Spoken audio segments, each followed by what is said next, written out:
Es macht uns du, man stufen das. I divine Cybermancy. Where do I even begin? A title made by a small group of developers, punching well above their weight class. Engrossing, confounding, and ambitious. Plenty of fun mixed with plenty of jank. A unique experience that only a few games can scratch a similar itch. Cruelty Squad is one of them. The upcoming Perepetia is another. I've dropped off I Divine a couple of times in the past. It's not an easy title to get into. It has a reputation for it, but once you get on its wavelength, it clicks. Now that I've completed it, it's amusing looking back at what I first thought. It's not for everyone, but for those with patience and love jank, there's nothing quite like it. Now usually I give a short intro about the game, but I'm going to hold off for now. Instead, I'll only feature this little bit.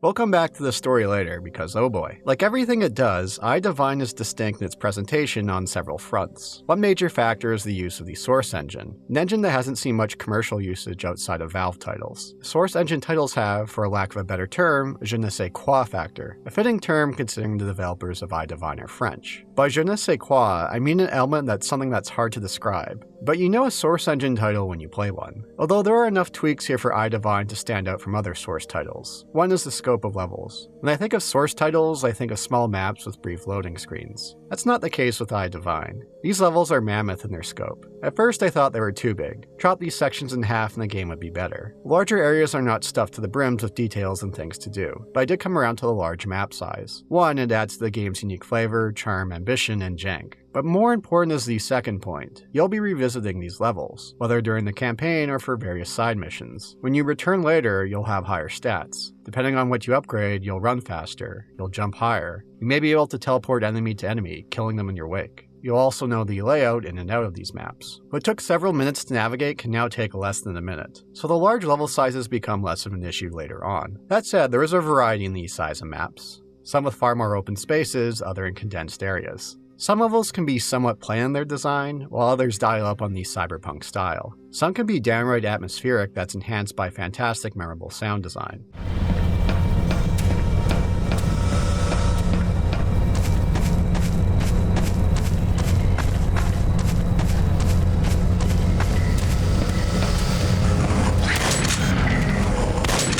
Plenty of sounds are familiar if you played any Valve titles, like the turrets. All guns sound good and pack plenty of punch.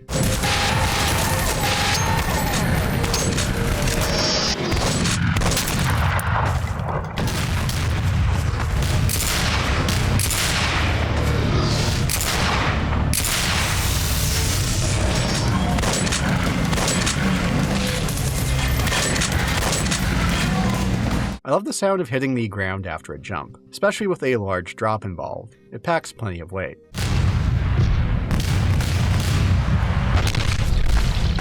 There is little voice dialogue, but the blurbs in this gibberish language are memorable.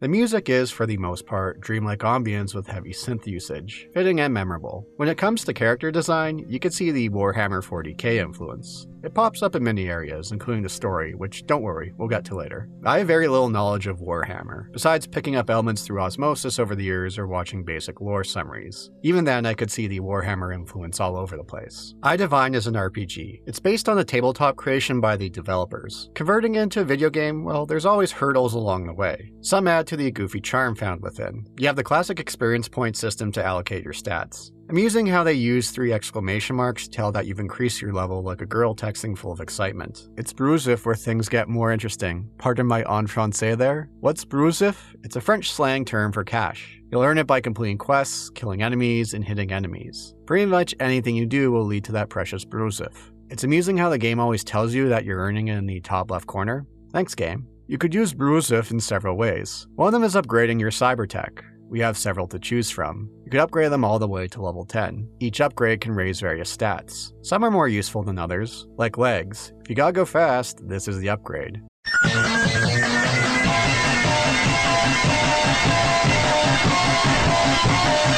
Along with increased jumping height and reduced damage from falls. There are fewer things cooler than getting several seconds of airtime and taking a little damage on landing. Your legs will always be okay once you upgrade them enough. You could use Brouzouf to buy implants. You activate them at a cost of a depleting psi meter. Ones I found most helpful were allowing for perfect accuracy and one for increasing your armor. Another use of Brouzouf is for purchasing guns. We have a decent arsenal available at first. Stop by your nearest armory to gear up. The more you load up, the higher your weight is. This results in slower movement and your psi meter runs out sooner. The starting arsenal is more than enough to get you through a good portion of the game. The basic sniper rifle can do wonders. The further in you'll get, you want to look at the next one available in regards to sniper rifles. Less ammo, but hits like a freight train. It's going to recoil like crazy unless you pair with the implant for higher accuracy. This gun's great for taking out those pesky gunships.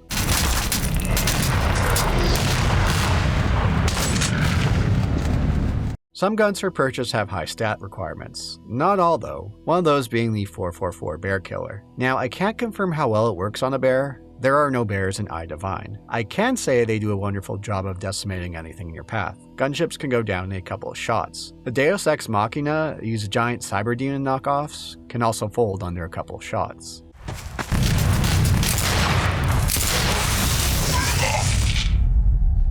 There are also melee options. One of them is a katana sword. It's much fun to be ad blocking the bullets of your foes, closing in on them, and cutting them to pieces.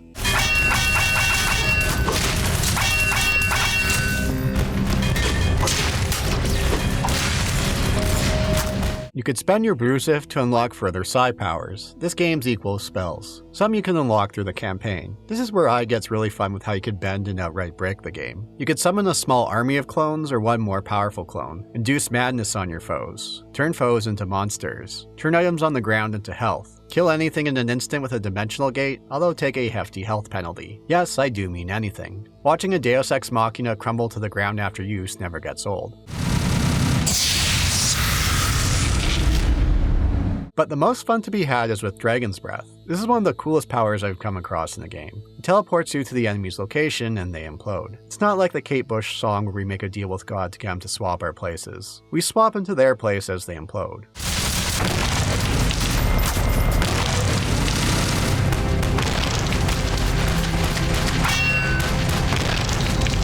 More like a deal with some trickster god. There's no need for running up hills. You could teleport to the top instead if there's an enemy there.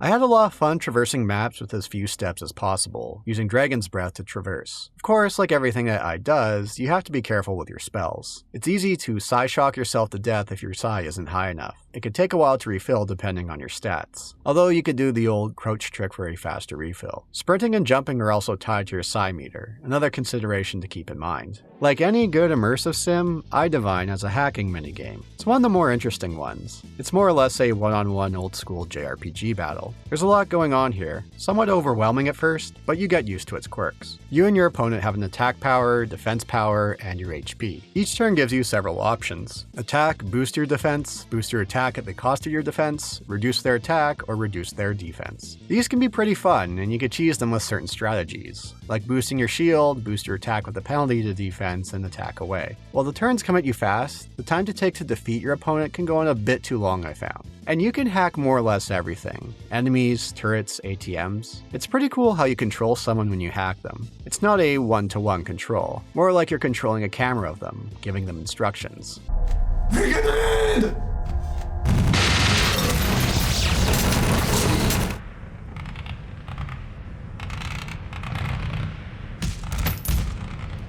There can be consequences to losing a hacking battle. Sometimes it's nothing, sometimes it's death. Sometimes it's your opponent letting you know that you're a victim of hacking. Like everything else, the death system in E.Y.E plays by its own rules. Death isn't always the end. You're put into a coma. Depends on how many resurrections you have. Run out of those and you're thrown back to the first area you started the game in. Afterwards, it throws you back to a nearby checkpoint, so it's not like you're starting the level over. If you still have resurrections left, the death will respawn you right where you died a few seconds later. Which, depending on how you died, might not be the best spot. Did you overdose on your medkit? Fall to your death? You should be okay. Killed by a group of enemies? Be ready for enemies to attack you right away. I love the various death quotes we'll get. Anything from Confucius to quotes from movies like Scarface and Conan the Barbarian. There are penalties for death, like losing experience points. Certain deaths will inflict a fatal wound. These result in stat penalties. These add up over time. Before you know it, you can have a decent chunk of your stats lowered. Throughout our excursions, enemies will drop briefcases at random.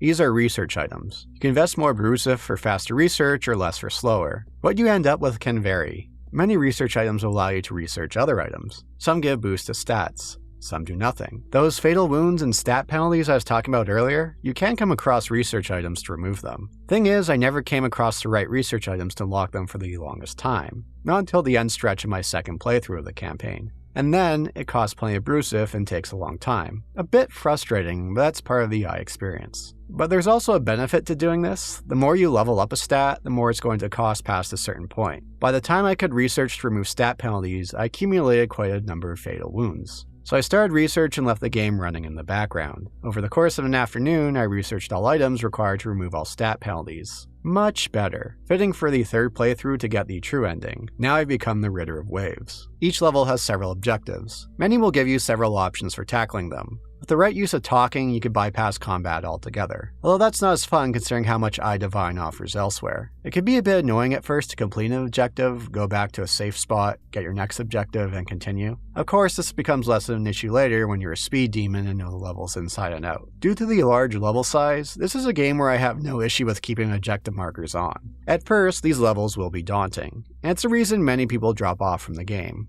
I did a couple of times in the past. But once you get a feel for things, get an understanding of the mechanics, the world is your oyster here, and that oyster can be shared with friends. This game offers multiplayer, both competitive and co-op. Although at the time of playing it, there might only be a handful of people online at a time, and those cases in private servers. So this time around, it was about a couple of hours in where the game really clicked for me, and I could see why people love E.Y.E Divine. Rough edges and all. Because there are plenty of rough edges here. Jank is the result of a studio with high ambitions with around only a dozen developers. Polish is lacking in several areas. With how much the game offers and how you could eventually bend the game to your will, it's a small price to pay. The main frustration I would cite would be how long it takes to get the required stats for certain upgrades, especially when you have a lot of fatal wounds. Although there are ways to get around it, one being a great way to get yourself rolling in Brouzouf and experience. Near the end of the campaign, you'll come to the Noctis Labyrinth. There's one central area with Deus Ex Machinas, the cyber demon knockoffs, and gunships pouring in. They provide tons of Brouzouf and experience. On the ground level, there's a teleporter amongst the ruins you could use to return to the base to stock up.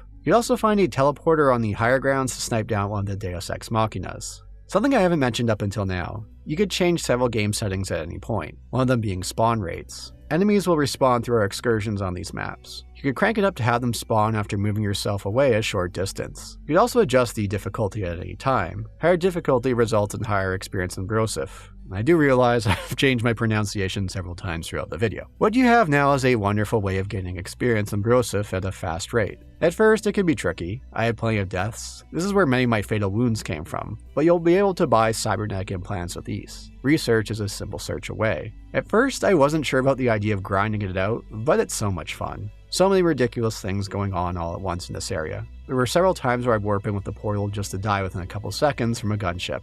It's utter chaos. Speaking of chaos, let's go through the story and some of the highlights of the campaign. So, spoilers ahead. Although trying to piece everything together isn't a simple process. I'll provide a link to a Steam guide that does a reasonable job of breaking things down. Even then, there's plenty up to interpretation. I'll do my best. The game falls under the schizocore category for a reason. Let's start with world building and make our way down to our characters. As I mentioned earlier, E.Y.E Divine pulls heavy influence from Warhammer 40k. Not only the style, but the lore. Even as someone with very basic knowledge and has seen only a couple of timeline videos of Warhammer 40k, I could see it. We're in the far future, around the 25th century I believe. Humanity colonized space. Wars happened. Humanity came across other species. The Federation came into power. At some point, the creation of E.Y.E occurs. That's what we're part of, a group of psychic cyber soldiers. The Federation and E.Y.E aren't getting along. There are a couple of factions within E.Y.E at each other's throats. Our mentor wants us to repair this relationship. Our commander Ruminov wants one faction to crush the other. They'll both give us mission objectives with their own goals in mind. The game plays out more or less the same, despite how much agency they give otherwise. It's once you reach the Noctis mission where things can change. Kill your mentor, help your mentor, or join the Federation. From there, we'll get a unique map for each route, before taking us back to the temple for the final encounter. Afterwards, we go through the portal with our mentor, commander, and mysterious man present. And then we end up where the game began. It's a loop. We're in a cycle. To get the true ending, you have to complete the campaign 3 times. Beating the campaign 3 times? Sounds a bit lame at first. That said, the levels are full of great fun as discussed earlier. Plus, with how much you progress, there's a lot of fun seeing how much quicker you could get through them. You'll steamroll through everything in a fraction of the time. So, what's going on here? We're trapped in the cycle of guilt. We are Commander Rimina. His wife was a high priestess. For some unknown reason, she made her way into the Forbidden Undergrounds, violating the sacred law. Although some think Rimina ordered her to go to the underground. Upon returning, Rimina arrested and punished her. He had her eyes removed. He sentenced her to the torture of the death tree. What that death tree is, no idea. It doesn't sound pleasant. She died a week later from the torture. These women demon creatures we come across in the campaign, the ones in the white robes, those took the image of her. These demons, that's a whole other can of worms to explain that I'm going to pass on. Something to do with other dimensions and stuff. Where does this information come from? From one NPC you could find in the Temple Hub world who tells the story. He does stand out. He's right by the commander's office where we go on the regular for getting missions. But it is missable. Coming across the artifact on Mars, he becomes trapped in the cycle of guilt. It's why we relive these events. Who knows how many cycles we've already gone through prior? By beating all 3 different paths, there will be a portal open to the cave where we start. Here we could talk to our wife. We have a choice, continue the cycles or pass through the frontier. If we pass through the frontier, we end up in this little island in the sea of fog. We're free of the cycle, but we're stuck here. Heaven? Hell? Purgatory? Who knows how long we'll be stuck here to atone for our sins? Centuries? Millennia? Eternity? That, or you could destroy the seal your wife tells you not to break, fall through the portal, and back at the beginning. Yeah, to say the story gets out here is an understatement. But people have done a lot of digging over the years to find out more. The game pulls heavy influence from the idea of reincarnation found in many religions, like Buddhism and Hinduism for example, continuing through cycles of suffering to find enlightenment. Change around the letters of Rimina and you spell Ahriman, the Lord of Chaos and Darkness and one of the world's oldest religions, Zoroastrianism. There's plenty of other lore and stories you could find that I'm still not sure what to think of even after reading breakdowns. One involves a man named Shinji, a sadistic serial killer who kills a woman every Saturday. Every Sunday, he buries them. He does that for 12 years. One day, a white wolf comes by and asks him what he's doing. Shinji is dead, yet isn't. A mysterious force seizes him. They merge, but it's not exactly clear who won. During one mission, you can find a group of 3 of the women who do not attack you and tell you a story about the wolf and Shinji, which adds further layers to the mystery. So most of the story here is spread out amongst various dialogue blurbs, some not along the critical path and the archives. And I haven't even touched upon the various conversations you could have with NPCs along your travels. Some comical, some philosophical, some outright bizarre. It's disjointed, messy, and full of ambition. A small group of developers punching way above their weight class. At least it's something that doesn't always land, but there's nothing else quite like it. It's not for everyone, but having now finished it, I'm glad I stuck it out. Few games can match its charm and sheer fun, the way you could bend the rules to suit your desires. If you're willing to get on its wavelength, E.Y.E. Divine's an experience that you won't be able to find elsewhere. Thanks for watching.